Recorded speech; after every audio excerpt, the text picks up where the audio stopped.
You like to climb? Yeah. Then I climbed Hanan. Physicists say that the arrow of time is unidirectional. No matter what you do, time continues flowing, and there is no way to stop it. Every day that passes represents experiences and actions you can never change or relive. Additionally, the arrow of time also implies that time itself is limited. Hence, there will be places you'll never see, songs you'll never hear, and people you'll never meet. This fact used to drive you crazy. To be honest, it still does. As a 16-year-old Slovak boy, your worldview was pretty constricted. In the end, all you ever experienced was Europe. So, Europe was your world. Your life and goals were shaped by Europe's idea of success, which in practice meant gaining respect through hard work or extraordinary achievement. One could argue you were free, but only within the box of the society you grew up in.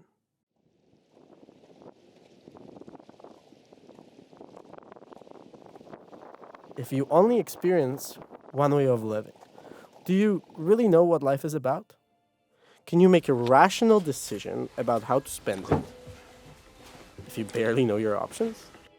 Or are you living in an illusion? This question bothered you.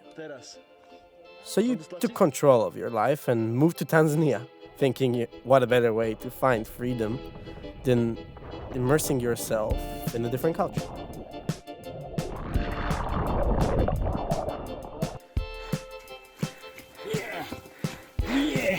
Over the past few years, your eyes have been opened and your horizons have been broadened. You experienced different cultures, seen stunning sunsets, scuba dived, climbed, danced, and even hiked Kilimanjaro for God's sake.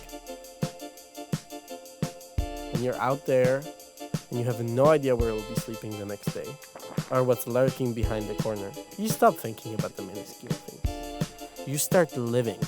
You're literally using every second of your day to expand or break society's box. You meet people with whom you build strong, lasting, honest relationships, arising from shared experiences and trauma. But when no one wakes you up in the morning, and no one waits for you at night, and when you can do whatever you want, what do you call it? Freedom or loneliness?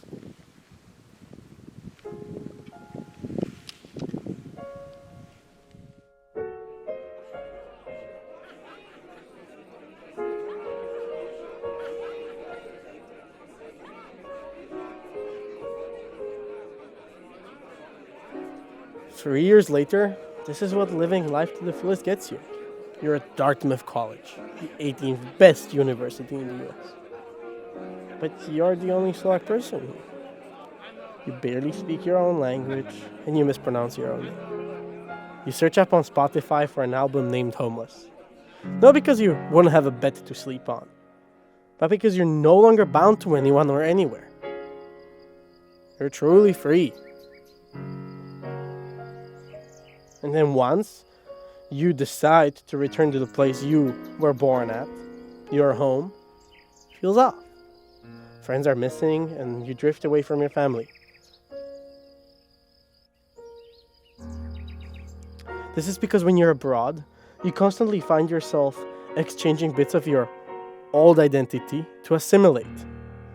A part of you must adapt, become American, Tanzanian, or whichever culture you're in. It makes it easier to live there. In a sense, you must become a part of the landscape.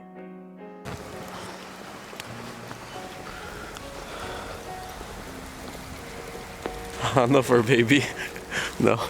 Dartmouth fucking rocks. It's incredible how much snow and how cold it gets here. But I love it. I totally fucking love it. It's so beautiful. Oh.